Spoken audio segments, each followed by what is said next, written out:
All right, are we starting? Yeah, sure, whenever. Okay. Is this take 2? Is this take 3? Is this? We can't use that name anymore. Oh my gosh, Netflix took it. that's right. I mean, who gives a shit? But Okay. What do you start with? Hi, everybody. Hi, everybody. This is dude, I don't. this is take 3 maybe, and we're gonna be talking about Goodfellas. I'm Tabby, and I like movies, but not mob movies. See, I knew it, dude. We. This is Jared. Also joined by Mark today. Hi, my name is Mark, and as far back as I can remember, I always wanted to be a podcast host. And we were, because it happens so geographically that me and Mark are in the same area and currently in the same room. So if you hear some fun feedback or echoes, that might be why. But we were just driving to our place of recording and talking about how we were pretty sure Tabby didn't like the movie. And I feel like you've just begun to prove that. I have. It's begun.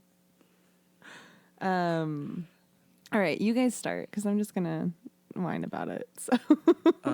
So I usually have my computer in front of me, but we happen to know that Mark has a pretty good grasp on this movie and its Mark, its context. how many times have you seen it, Mark?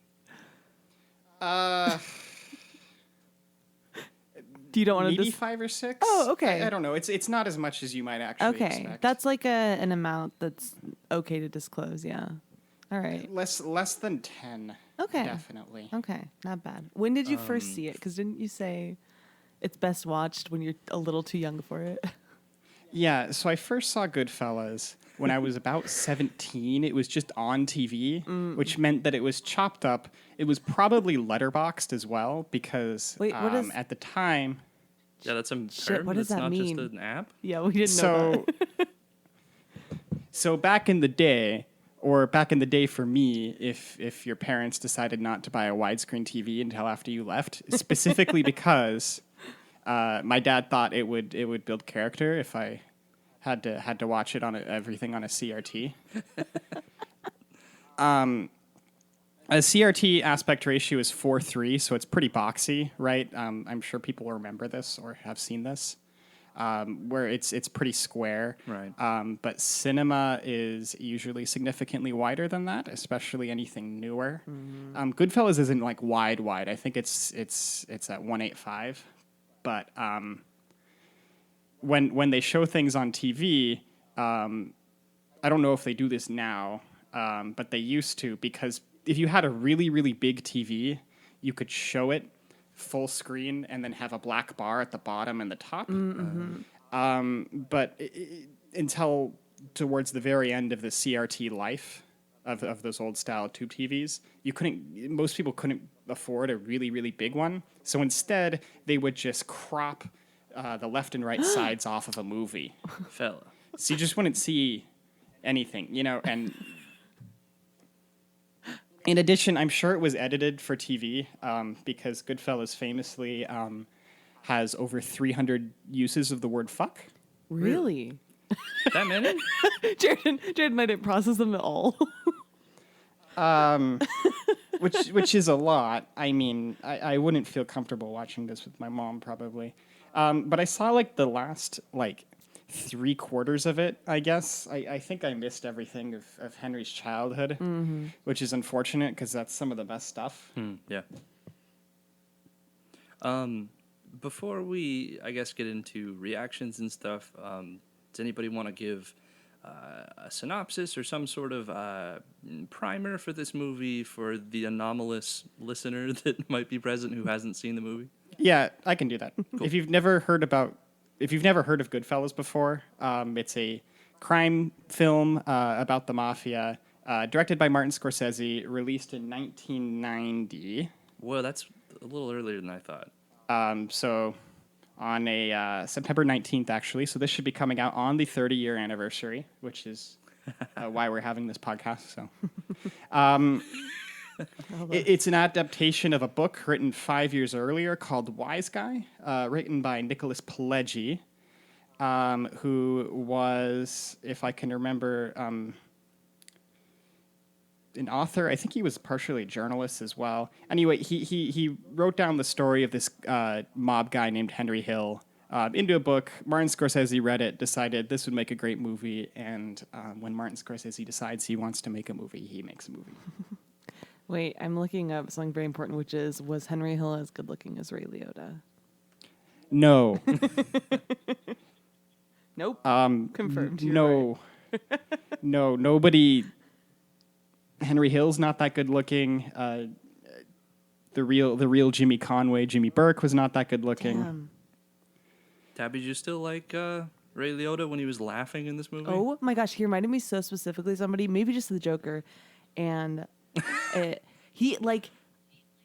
I hate how there's no way to not be attracted to him, but he's awful when he's laughing. He's awful. He's really pretty though.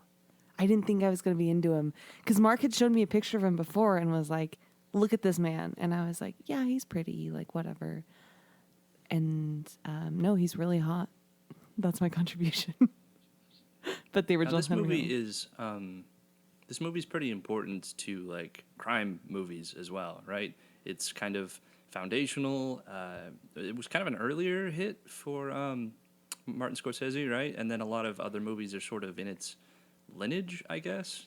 Well, I mean, not so much an early hit for Scorsese because Mean Streets was a hit. Or like stuff like Raging Bull was a huge hit. The Color of Money, which I think he did right before this, was a fairly big hit. But it definitely was pretty influential in not only crime film, but in any sort of like kind of thrill. This isn't really a thriller, but a lot of thrillers are kind of the way it's edited, especially. I mean, Quentin Tarantino has basically made a career trying to make Goodfellas.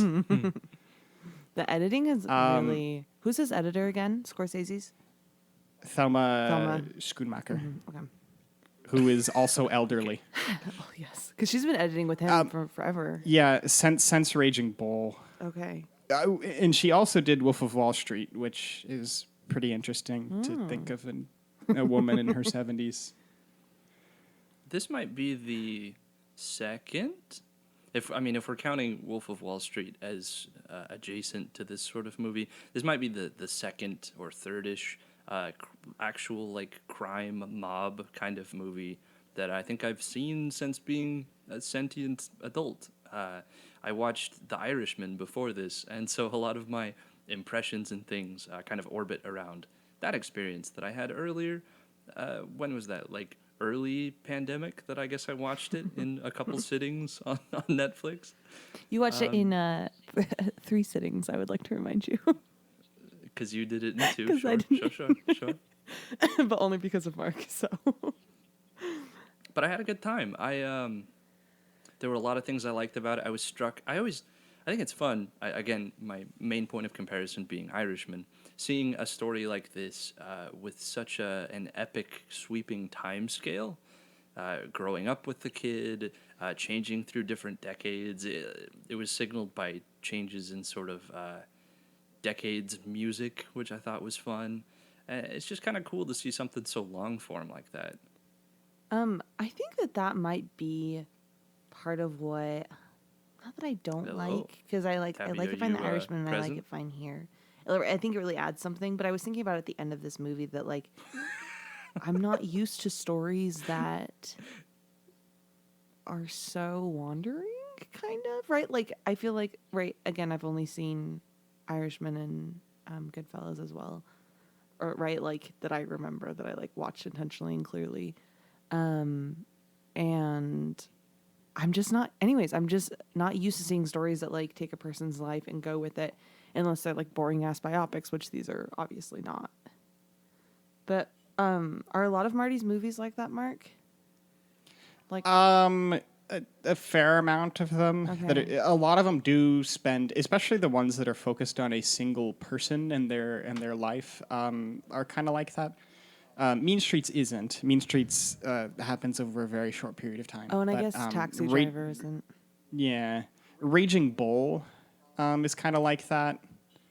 Although it is more focused, I would say. The Wolf of Wall Street is Marty remaking Goodfellas with less sympathetic characters. It basically has, the exact same arc, Oh, okay. told in a very similar fashion. How do you feel about that?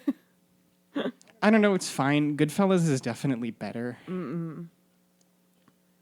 I mean, but they're both movies about guys being dudes, and it's really easy to get the exact opposite message out of them than I think is intended. Yeah, I was thinking about that because when we watched The Irishman, I think you talked about how like a lot of earlier movies can maybe be seen as like glamorizing crime, or maybe I was saying that like, oh, I feel like that's the takeaway I've gotten from mob movies, and that was why I didn't like them.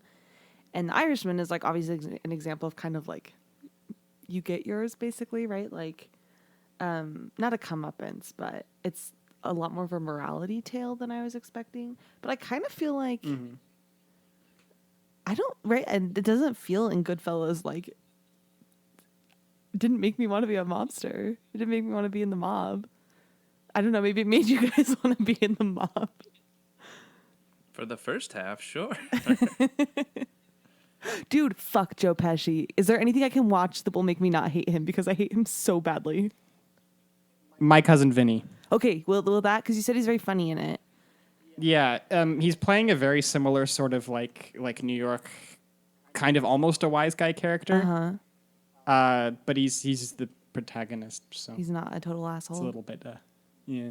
I liked. Hold on, I wrote this line down because I really liked it. They call him. They say he's crazy. He's a cowboy. He's got too much to prove. That was a good line. But And he's a cowboy through the whole thing, like let's go back to the hideout and split up the loot, and he's asking about the Western, Oh. Oh. Whoa. That's fun. that is fun. I was like, oh, he's a cowboy. Like, what a metaphor. But Yeah. He makes cowboy references he literally constantly. does. Which makes sense because he would have grown up seeing those sorts of things, I think. And I think they would have had a big effect on someone like him. That's really interesting. Yeah, because that's exactly the media you would have grown up with. I don't know what freaking Bonanza. Is Bonanza too old for that? I mean, too young. But you would have grown up with Westerns because that was the big. That's really interesting. I wonder how that, yeah, like you were saying, I wonder how that impacts his mentality. But I guess a lot of cowboy movies, like, right, you just kind of got to be tough and survive, and like some of them have like a clear morality, but a lot of them don't, kind of. I don't know. Yeah, especially post-war. Really? I mean, that makes sense, I Yeah. guess. This like struck me in the beginning. I don't know if you guys have any thoughts on this. The juxtaposition between, like, the framework is, and the Irishman felt the same way too. Maybe it's to do with this like long spanning narrative. The framework feels so wholesome, especially with the voiceovers. Like the beginning just felt like freaking A Christmas Story or whatever. Like, is that It felt Sandlot-esque Yeah, to me. yeah. It totally Yeah. reminded me of these like young movies with a kid narrating, but then it's like, anyway. So the framework felt really wholesome to me, even throughout the whole movie, even when his wife is narrating, like all of that. Anyway, so the juxtaposition between that and then the moments of just like really jarring violence, like I hate it, but it's really effective. It literally opens with a guy you've never met before getting stabbed like maybe 3 or 4 too many times And it's to be comfortable in Yeah, a trunk, and it just it's- keeps going on. it's gnarly. I actually usually have a problem with that sort of cold open technique in movies, the sort of current time and then everything kind of flashes Oh. back, catching up to that. I struggle with that trope a lot. Because it Maybe happened in it's the 'cause old guard, my- right? And you didn't like that. Yeah, and I kind of didn't like it. I don't know. Maybe it's my like reptilian brain has no object permanence, and because I don't know any of the characters yet, I don't like super care. But I think it might just be a misapplication of the technique, because this movie I liked it. There wasn't an overabundance of information. It was 3 dudes with a dude in the trunk. Great. And then when we reach that point in the story, there's like a sufficient amount of interesting build up to remind me of what had happened before we just jump back into it. Like he's like, "Mom, I'm gonna need this knife." Like, we hit a deer and got all blood. I got to cut the deer out of the front of the thing. The hoof. Yeah, the hoof, the paw. Wait, yeah, the way De Niro delivers that line where the camera just like closes in on him and he just like glances over and says like the hoof, like it was a really good for some reason. I watched that part again.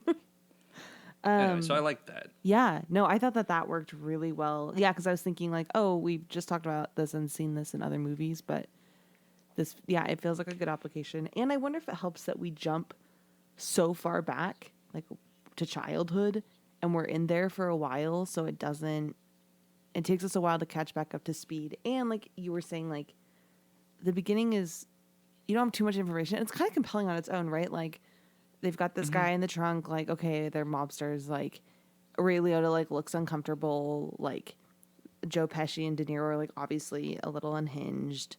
Anyways, it just like it gives you a lot of like really useful first impressions, maybe is my thought. Like There's plenty to like backfill, but it doesn't. Your understanding of the movie does not depend on you remembering everything from the first 5 minutes, which is my problem. Yeah, and it just like really effectively like sets the tone, basically. Mark, do you have any? Yeah. It's so memorable as well, just the fact that it happens, like that it sticks in your brain so that you might forget about it until you get up to the build up and then you remember that this happened. Like it's a way to make you know that this is an important moment, like for these people, right? Like if you didn't have that, you might not realize that this is kind of like a turning point for them. You might not pay as much attention to it as you might have otherwise. Yeah. So I think that's part of it. No, I think that's I do like that. Yeah, that's a great point. I hadn't even, because I do think I'd forgotten about it by the time we got back around to it. But, that's very good. So looping back to the morality tale thing, you didn't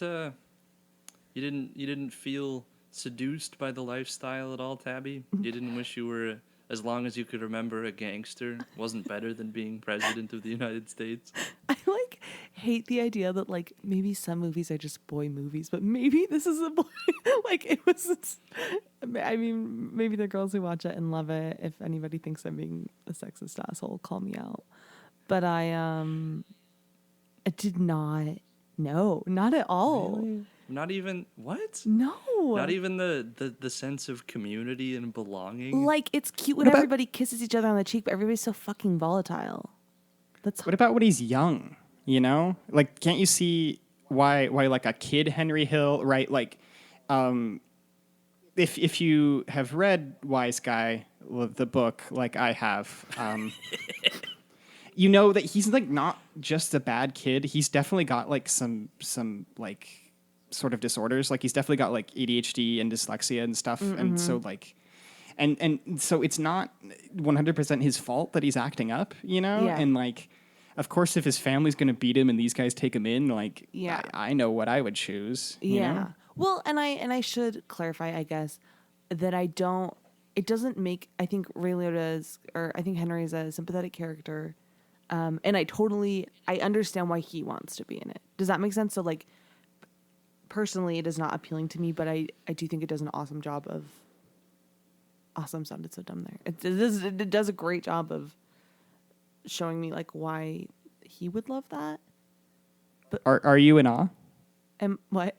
I am in awe. Are you in awe? I'm fully in awe of how effectively it does that. That's awesome. Martin Scorsese's Titanic achievement, Goodfellas. I am. I think it's a very good. This kind of right. It's the same thing I felt with The Irishman, which I was like, this is a very good movie. I don't really like it, but that's just me, right? That's just I had a good time watching it, right? I get so stressed out watching all these volatile people. Does that not stress you guys out? That part does, sure, but like, I don't know. For a long time before it starts to come apart at the seams under the weight of human hubris, it's people like watching out for their own and having like respect and stuff. And I was like, oh, like, all right, I don't really want to like, kill anybody for this. And if I sat down to think about it, like, oh no, I shouldn't steal from people and bully people. But the aspects that are like familial, the aspects that are like camaraderie, of when you walk into the room and you know everybody and say hey and you catch up and you're watching out for other people. I was like, dang, that is nice. I mean, we're actively shown in the like second to last act when family gets paranoid and starts betraying and killing each other and it all comes apart. So I think that's the thesis that this is not good or sustainable. But I think for me the movie sufficiently sells the allure of the lifestyle. I was like, I'd be a gangster. Which I think is Martin Scorsese's intention. Like, I think he does a lot of movies with not just mob movies, which is what he's known for, which is unfortunate because he's directed a lot of movies. I think he directed Goodfellas and Casino too close to each other, so that those kind of stick in your brain. Yeah, that makes sense. But he often has like characters that might be a little too easy to like for the movie to gang up on, and talk about like how awful they really are. But he just kind of presents them often in a way, in like an almost semi-sympathetic way for you to make this judgment, right? Like he doesn't want the film to pass judgment on Henry Hill, right? Like he wants to, just like he doesn't want Wolf of Wall Street to pass judgment on Jordan Belfort, or Raging Bull to pass judgment on what's his face, the boxer De Niro plays, who was a real person. I Is cannot Raging remember Bull the his one name. that Joe Pesci talks about your mama and elephant dicks? Yeah, your mother sucks great big elephant dicks. Yeah, that's the one. A truly good dialogue. And I got in trouble for That's- saying fuck. That's an awful line. I hate that one. That's poetic cinema. Actually, the scene is heartbreaking Is that- in Raging Bull because they're brothers and they've had a falling out. Him and Pesci, De Niro and Pesci, and they're brothers, and he says the thing about his yeah. mom? Well, he doesn't know who's calling because they had a falling out, and he calls him from a payphone. And well, I mean, any phone back in the day, he wouldn't know who was calling, and he can't bring himself to speak, and so Joe Pesci just thinks he's being prank called.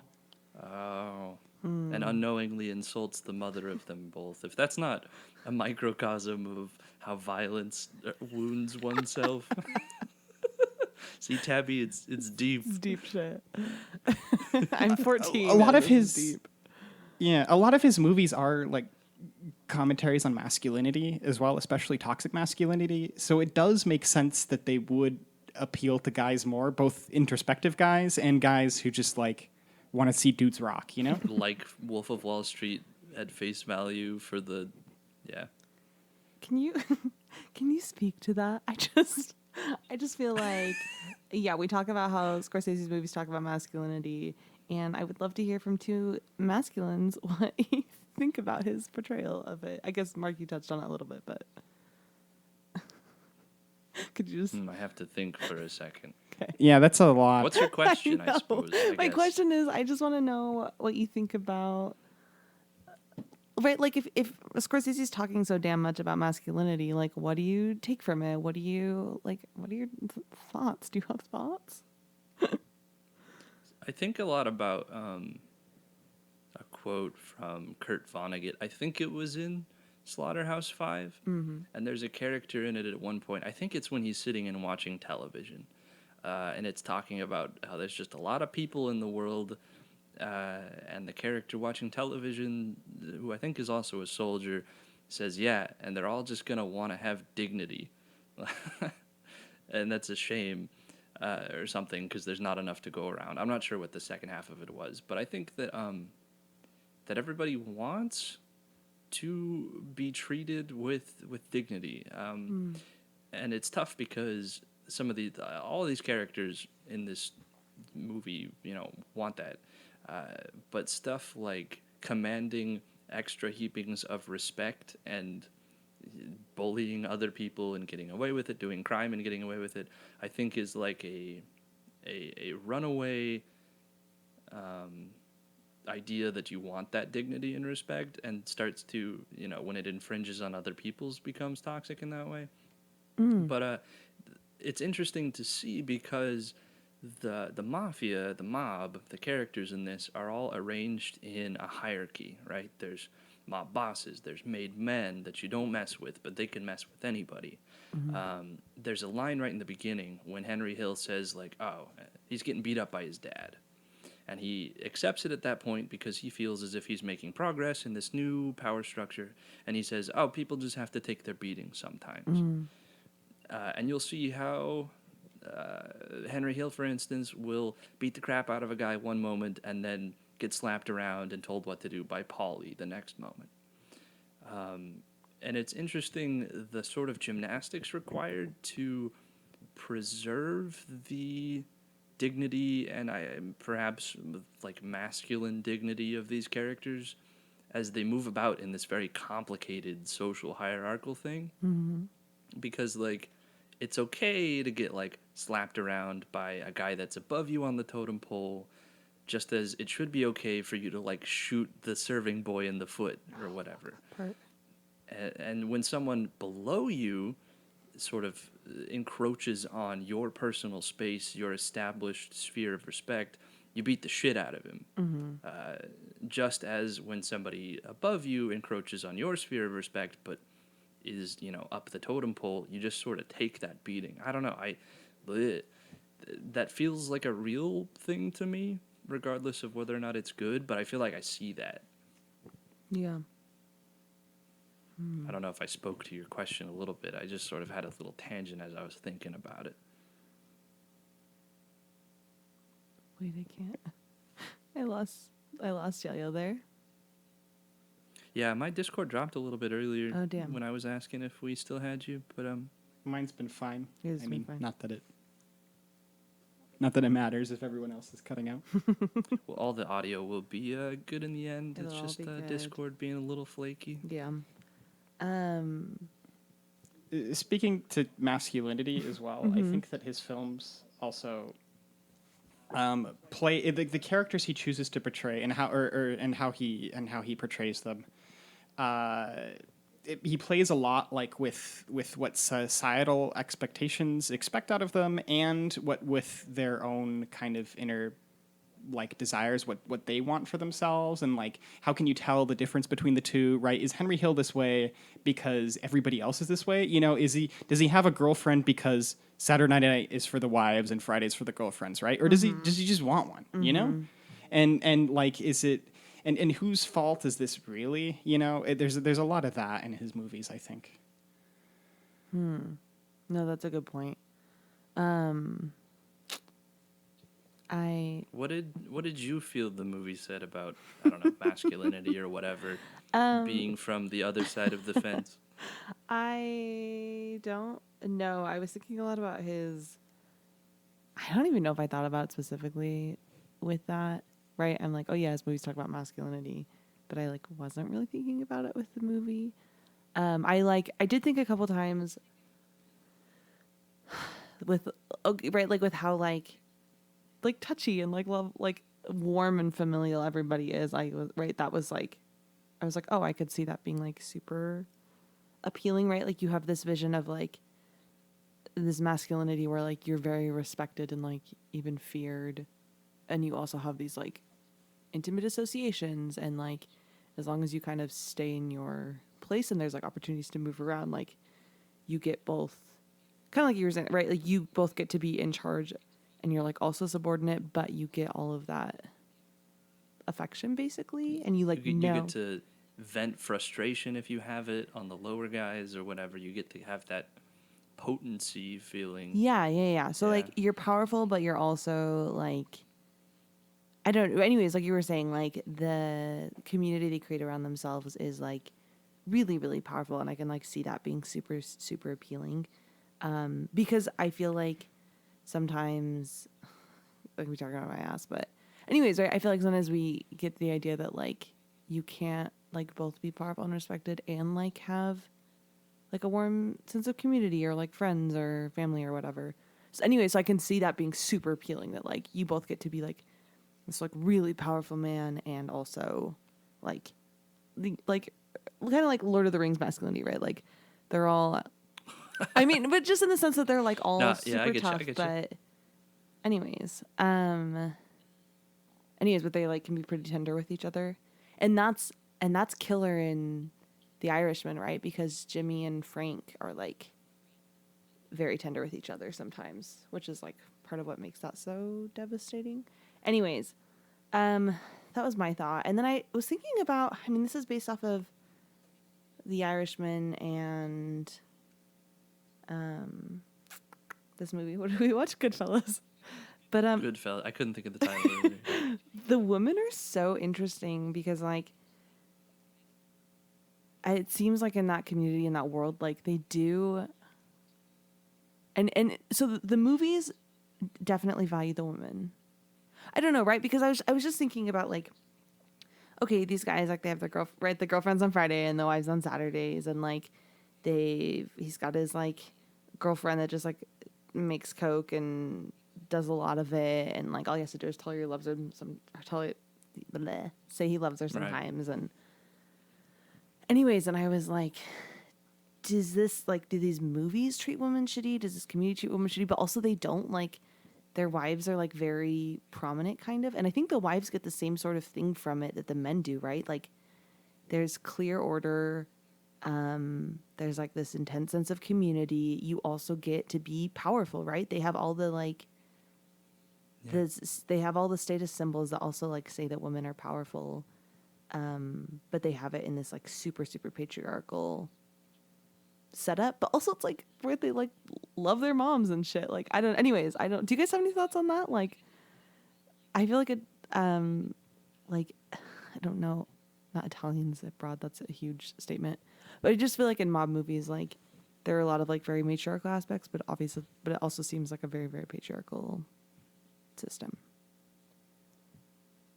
Anyway, it might be that like separate spheres thing.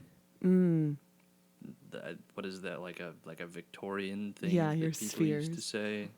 Yeah, where women had alleged whatever supremacy in like the sphere of home, domestic life, and morality, and like social reform, and there were like areas where, in theory, power was deferred to women or whatever. But just the fact that I can characterize it as being deferred, right, is kind of telling. Yeah. I mean, there's also the what is Henry Hill's wife's name? Karen, Right. Karen would talk about in her narration segments about how like a lot of her friends would have left this situation, and how she still felt very attracted to him, and how that part when he gave her the gun and she thought it was like hot or whatever. It was yeah. No, sorry, go on. Sorry, go ahead. Anyways, I just think that there's some psychological things going on, whether that's like a Stockholm syndrome thing, or specifically Karen's character is like in it because she enjoys the lifestyle or the danger or whatever. I'm not sure. And I'm not saying like, oh, they chose to be in this like weird power structure, but there were choices made, I guess. I don't know what that says about the gender politics of the movie or the system they live in, but it's interesting to note.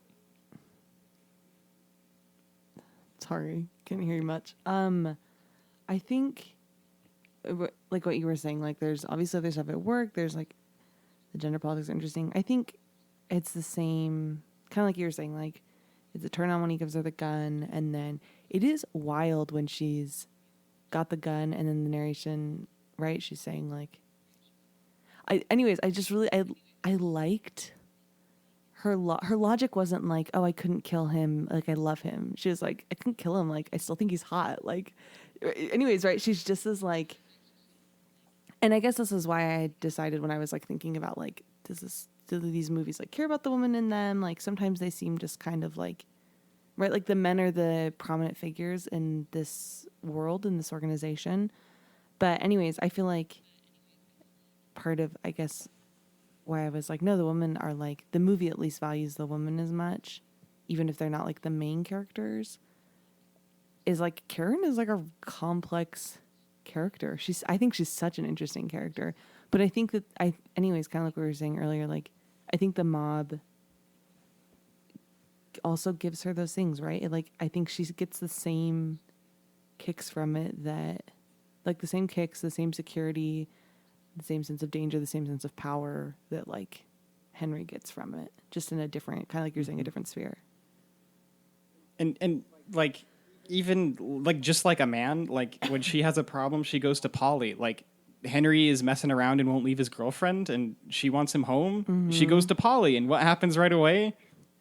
Yeah. Henry gets sent back home. You know, like she benefits from the same sort of power structure. Yeah. No, she totally does. And Because that's what the FBI didn't get. The mob was for the people that couldn't go to the cops. They were the cops for the people who couldn't go to the cops. I mean, then Henry got pinched and had to go to prison. But yeah, but yeah, she's still. I wonder how much of it is like. I mean, just okay to start with. Like Henry obviously wears the cross like the whole movie, I think. it switches to a Star of David. Oh, does it when he gets married? Yeah. That's really so. Henry Hill. In the book, what's interesting to me, having read the book, is how much of the narration of both Henry and Karen is taken like literally verbatim or close to verbatim from fun. what they said. So when Karen is talking about how she's still very attracted to him, like that's what she said, or when Henry's talking about like just anything, I guess, what prison was like, those are his words.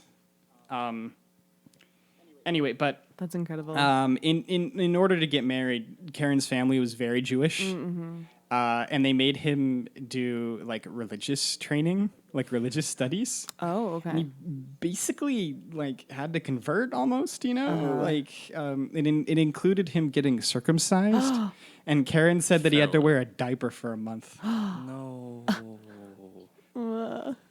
Sounds awful. But he did it. My condolences to Henry.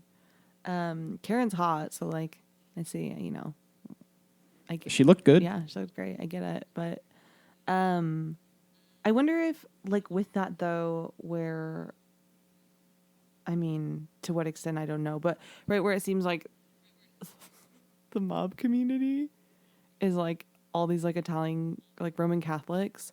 I just wonder if like you are already so used to a like really clear hierarchical structure that has like people at the top. Like I wonder if you're somebody who grows up, right? If she's Jewish and she grows up believing in a god, or like Ray or Henry, like right? If on some level you're like, oh yeah, there's a god, or at least like your entire community like talks like there is one.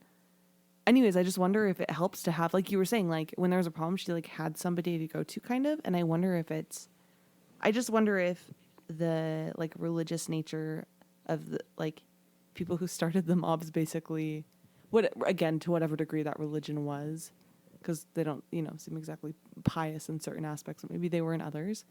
Anyways, I just wonder if that informs that, right? Because you're coming from something that is you're coming from a structure that is already super hierarchical, and like there's always somebody to appeal to.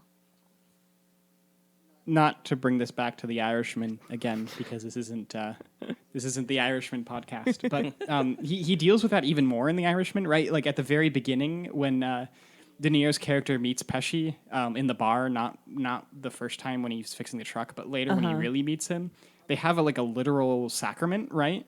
Where they're drinking bread or drinking wine and eating bread, right? As he talks about the war. And at the very, very end, when they're both in prison and Joe Pesci's like about to die, and he says he can't eat the bread because he doesn't have any teeth, you know, and is that the good grape juice? They have literally another sacrament. Oh my gosh, I didn't think about that. Wait, so Mark, you've talked about how Scorsese explores religion in his movies. Like, yeah, how do you see that in Goodfellas? Or do you not? Not so much. I mean, he explores religion a lot more in other films, I would say. With the thing in the Irish. Maybe the ones about religion, especially, but in other ones too. But I mean, But yeah, those would. Tommy tells his mom not to paint any more religious pictures. Yeah. This one's cool. The dog's looking that way. Dude. The other dog's looking this Dude, way. I actually really That guy like with that the beard. painting. I would have that painting. It was nice. You can buy a print of it. Yes! It's very famous. I was wondering if I could. BRB, just Googling. Oh, did you know that was that Tommy's mom is played by Catherine Yes. Scorsese, Martin Scorsese's mom? Let's talk about Catherine Scorsese because she's perfect. Please. That's it. I guess that's all there's to say about her. It was a fun scene. I had a good time. I liked the quick cut from no, Mom, we can't stay. We gotta go to dinner time. Wait, I didn't even notice that. That's funny. Yeah. So that was basically all improvised. If you read the script, they're like they have to get to the painting, but that's basically it. That's the only thing really written in there is they show up, and so that's kind of why whenever De Niro makes his remarks delicious, or you better settle down, you listen to your mother, or the hoof, it's always the exact same camera angle. Because they just had one camera on him, as they were recording, and they're just saying stuff. That's fun.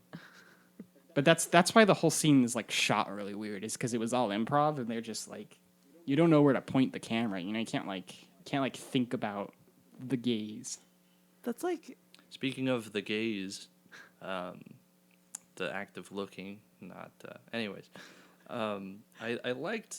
I mean, this is probably basic, but I enjoyed how the camera moved and was kind of a character sometimes, and there's the classic introducing all of the guys scene where the camera is greeting the various characters, or the long shot when Henry brings Karen to the Copa. Was that the Copacabana? Yeah. Yeah, and it's the long shot taking her through the kitchen and stuff. There's some really fun camera work in this. I'd have to say my favorite weird camera as character shot was after the big Lufthansa heist, when everybody was buying big things even though they weren't supposed to. The one guy buys the pink car for his wife. Loves that car. Yeah, and he opens the door of the little bodega bar or whatever to show essentially just the camera to peek out and look at it when no one else present could have possibly inhabited that same space and were unmoved when the camera came back. I just thought it was fun that you were a little camera person for some of the movie. Well, and that prepares you for, I hadn't even thought about that at the time, but I bet that primes you for the end, or close to the end, right? I was still quite jarred by that. That was strange. It did take... It was cool. Yeah. It took me a second because I felt like the dialogue didn't exactly... So I thought it was going from his narration to him saying something kind of juxtaposing in his argument. And then I was like, oh wait, no, this is all the same thing. I like the idea of it a lot. I felt like it didn't feel like such a clear stream into the dialogue as he... Anyways, if that makes any sense. Yeah. Yeah. I mean, I think it was an intentional decision to make the editing choppier and more stressful as things kind of broke down. Can we talk about Henry's terrible, no good, cocaine fueled Sunday? Yeah, the editing of that that was bad. It was so smart. It was exhausting, but this is no good, very bad, terrible cocaine Sunday. I love Scenes would literally bleed together with the audio and stuff. That was fun. I loved it. It was the worst. I was like, wow, I never want to do cocaine. That looks terrible. If this is anything like how you feel when you're on it, I don't want to play. What was up? So it all kind of leads up, and then we get that fun fourth wall break in the courtroom where he addresses, and it changes from voiceover to in character kind of talking. Anyways, then right after that, there's just Joe Pesci blasting away at the camera. Yeah. Do you know what that is, Tabby? No, I know I said really Okay. authoritatively, but I have no idea. Oh, I thought you did, and I was going to let you speak. Oh, no, But go for it. Thank you. so that's a reference to The Great Train Robbery, which is a film from 1903, maybe the first narrative film shot in the U.S. Whoa. It's great. You can go look it up on YouTube. It's actually like super, super interesting, Yeah. and there's a lot of different like very interesting like combination of like narrative filmmaking techniques and special effects and stunts. Like this is like a proper production. Jay, it's really fun. But at the very end, it's about a train robbery, and it kind of mirrors the film, right? It's these guys rob the train, and they're doing a great job. Eventually, they get caught, and they get gunned down in the woods. Oh, yeah, that's about right. And at the very end, one of the cowboys, it just cuts like very abruptly to one of the cowboys, just like in like a medium shot, like just like Joe Pesci, and he aims the gun right at the camera and then shoots you a bunch of times. And Scorsese talked about first he wanted to make an homage to a pretty important piece of American cinema, but also like thematically these two pieces are very similar in the fact that you have to. There's nothing really any of these people can do like to get away from this, like Henry Hill was basically the only person to be able to like escape from the mob, and be fine. Like everybody else, and even Henry throughout his entire kind of career within the life, like had to live with that sort of in the back of his mind constantly. That's super cool because you're saying like, oh, it's a reference to that. And I was like, okay, but does it like add anything? But it, like you were saying, like thematically it works. And I really like that because I feel like sometimes, I mean, and I absolutely do this, but I feel like it's very easy to like reference things in a way that like, right, it kind of like gives you airs that like makes you seem like you know what you're talking about, but like it doesn't, there's no special point in like referencing something if you're not going to either add to the thing you're referencing with your media or if it's going to add to your media to reference it, right? So it's really cool that like thematically it does that. That's really fun. It's also a cool stinger for the transition to credits. Yeah. Little Joe Pesci blasting away. Little Joe Pesci. Tabby, is Robert De Niro hot in this movie? No, and then yes, and then no. So, wait, hold on. Yes, and then no, and then yes, and then no. At the very beginning, I was like, damn, De Niro. And then as we went in, I was like, whatever. Like, I'm not as about it. And then when everything is going to shit, and especially when Karen goes to see him, he looks so good. He looks horrifically good with like his hair is so. When he's trying to whack her? Yeah, his hair is so good. I said, see, this is why it's hard to be a dude. I said this was a movie for men, but maybe Martin made that scene for We the People, We the Women. When he puts on those glasses, his old man glasses, and his eyes are huge. That's when he gets unhot again at the end. But he's very hot when Karen goes and he tries to whack her. Oh, I hate that scene. What about when he's smoking and Sunshine of Your Love is playing and yes, he's thinking about whacking Maury. That was a cool shot. Yeah, he was hot. Or like a little sequence. He was very hot there. He just because he's got such like clear features that I feel like they're just like I'm like, oh, he's a dude, and then suddenly like his features will like come into like focus and you're like, wow, incredible. And then you go back to being like, he's a dude. So yes, he is half very hot in that movie. I love that Martin Scorsese made a wig ad. That might be my favorite part of this movie. It's such a good ad. Oh, somebody other than Scorsese directed that. Like some guy who made those commercials. No. Like those types of commercials because he wanted to feel right. So he found like the guy who did that. Wait, that feels kind of brutal. I mean, it feels right. Yeah, no, it totally does. Damn, I was really hoping Marty had made it, but Nah, he busted. Should we feel bad for the guy that was like, yes, me, good at my craft, and then Marty, and then right, because it's just a joke. It's such a shitty ad. Oh.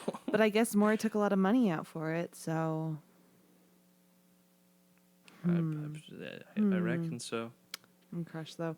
I Mm. would also like to comment, and by comment I just mean say, I really liked when Maury said something about somebody being an unconscionable ball breaker. What a line. What an insult. Well, that was self-reflective. He being the chiefest of He ball being the breakers. chiefest unconscionable ball breaker. Well, except for Billy Bats, but then he gets kicked a bunch of times and then thrown into a trunk Yeah, and then stabbed. oh yeah, and then shot poor Billy Bats. and then buried, and then 6 months later you got to dig him up. Gotta You, move we it. got to take care of They're that. gonna put condos there. We're gonna put condos there. Had to move it. Dude, I don't think I've ever like how do I say this? I was very grossed out when Henry was vomiting in that scene, but it never felt like more right. Like I was like, this is horrific and disgusting and like I'm grateful that you're vomiting, so like we don't have to. I don't know. Normally like vomit in movies. I'm like, but this because it's supposed to gross you out. But this didn't even specifically gross me out because I was already feeling so grossed out that I was like, you get to express like everything that I'm feeling right now, and I'm so grateful for you.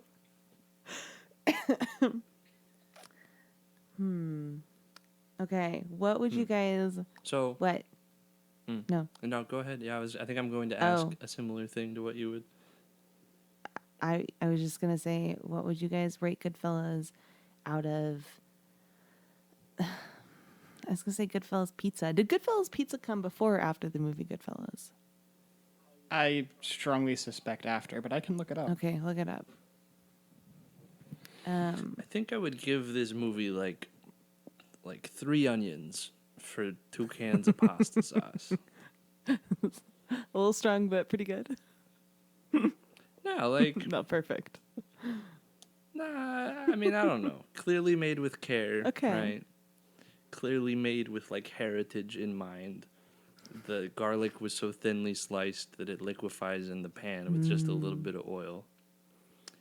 And you eat it, and you go, yeah, that was made with craft and with an eye towards like the heritage of the thing. And I think I need to see it again. I think that it chiefly like displays something accurately, which as sort of a consequence of that, it says something, which I think is a good way for art to do stuff, I think. I mean, yeah, if it's telling a truth, then like there's something to be got from that. Yeah. So I had a good time. I do feel like I specifically got something out of it for having practiced a life of navigating like male and masculine like posturing and positioning and thinking about these things and like can I get away with disrespecting this guy or you know like that sort of hierarchical thing is interesting and I think real, and I think the movie did a pretty interesting job of demonstrating that. Like I've seen the archetypes of people, the sort of the hothead cowboy with something to prove, or the Ray Liotta's in between trying to hold back the guy and apologizing and said he didn't really mean it or whatever. I think it seemed to accurately represent the sort of social dynamics of both this time period and like broadly in a sort of we live in a society kind of way. That's cool. What did you think, Tabby? I would give it one. I hate their new apartment, but I think it's very good, and I mean, maybe like it more than I thought if I like talking about it this much because this has been really interesting.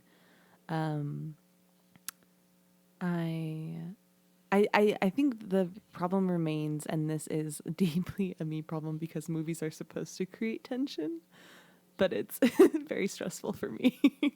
So I think it's a great movie. I think it's super interesting. And I like thinking and talking about it. I might even be willing to see it again, but I can't say that I super enjoyed it because I was stressed. And the media should push you, and that's okay, right? But anyways, right, there's stuff that like you think is great and you're glad you experienced it, but you didn't necessarily enjoy yourself watching it, and this might be one of them. It is one of the more enjoyable movies that I haven't enjoyed, if that makes any sense. It is relatively fun for me being very stressed out by it. And I do think it's very good. Mark, what's your inane rating?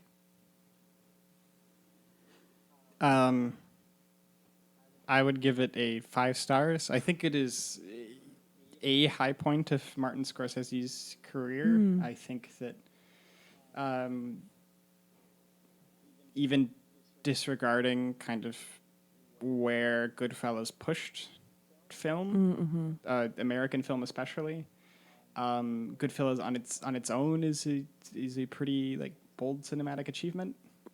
And then if you do consider its place in like its kind of influence, then you kind of have to rate it pretty highly. Yeah. Did you have any like different experience or insight or whatever watching it this time from the other 4 times? Did it hit different in an age of lack of dignity and potency? I thought about how much like performance there is in everything, right? Like you gotta, give the mob boss like the kiss just right, and or like Henry Hill's gotta pistol whip Karen's neighbor, right? Like you just gotta, like you gotta. Yeah. Or the way that when they're kind of trying to get the guy who owns the Hawaiian joint in the beginning, when right before to kind of go in with Polly right before fuck you pay me.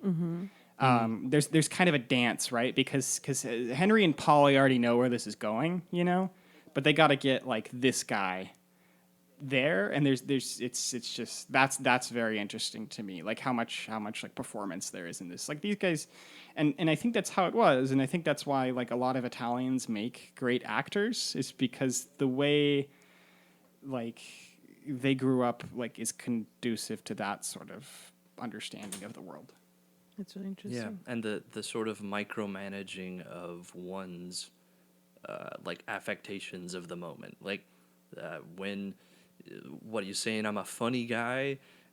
When that can be a serious, tense moment of like, did I just offend this guy? Like, are we about to fight, etc.? Can then like change on a dime into laughing or whatever. Yeah, I bet there's peoples that are more practiced at that, and I think that's just a thing that everybody kind of has to do to some degree.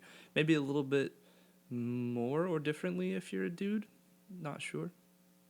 In terms of like the posturing towards like threat of violence or like respect or whatever seems to be a mostly dudeish thing, if I had to guess. Yeah. Anyways, we've probably talked about that aspect of it at length. And how much do we got on that timer over there, We Mark? are at We've about been an talking hour. for an hour plus. So shall we That's just? usually about as long as we Yeah, go. I think this is great. So shall we just wish Goodfellas a happy 30th anniversary? I hope oh my it goodness, 30 years. has lots of pasta to celebrate. Yeah, Mark made some pasta, Canon Goodfellas sauce. So jealous. It was incredible. It had the various meats in it. Simmered for hours. Gotta have the pork. That's the flavor. It had some in-law in a wheelchair or something stir it so it didn't stick to the bottom. I don't know if that's true, but that happened in the movies. So. Wait, I had to. Oh no, that's his brother. That's his brother. Oh, it's his actual brother? Yeah, that's in the very beginning. yeah, that's right. When He he's was he's there. listing all the reasons his dad is angry all the time. One of 'Cause them his is his brother kid was in a brother. Oh, that's kid brother right. Michael's in a wheelchair. Totally forgot about that. Wild. Mark, is that the same sauce you made down at your in-laws? Yeah, I didn't do as good of a job as that time though. Oh, I mean, I had just a wonderful time. you had a wonderful experience with it.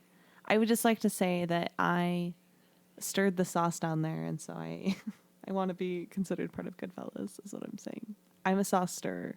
That's who I am. Okay. Cool. Let's hope that Goodfellas gets a better 4K release for the 30th. Oh, I want that for you. that'd be nice. I don't think it is because the previous 4K release it's very dark. What's the point of that? It's unfortunate, and that's the same thing is kind of true about the more recent Blu-ray because I have the 25th anniversary Blu-ray and then I have the 4K digital and I've thought about getting the 4K UHD disc, but I have not as of yet. Specifically because of that, I think it's not a great master. I hope that you get that for its 30th anniversary. Like you get a present for it celebrating 30 years. I'm looking at the stills; they do look dark. All right, Goodfellas. Well, Good thanks talk. for listening. Yeah.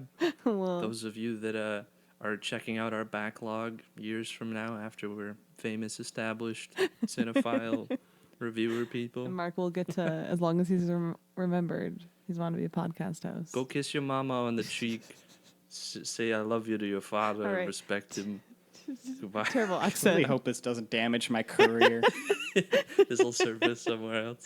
Goodbye. Bye-bye. Bye.